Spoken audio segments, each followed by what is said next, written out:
By adding your client's contact information to Proposify, you can expedite the process of sending proposals. To add your clients, choose Clients from the sidebar, then select Add New Customer.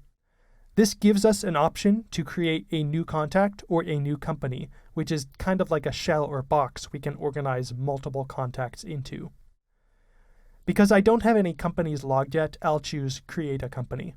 Once I fill out its information and click Save, you'll see it show up in our list of clients.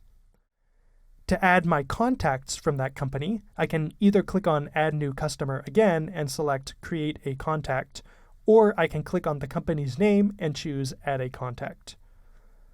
Once I've filled out their information, chosen what company they belong to, and clicked Save, they'll show up under that company's name in the list.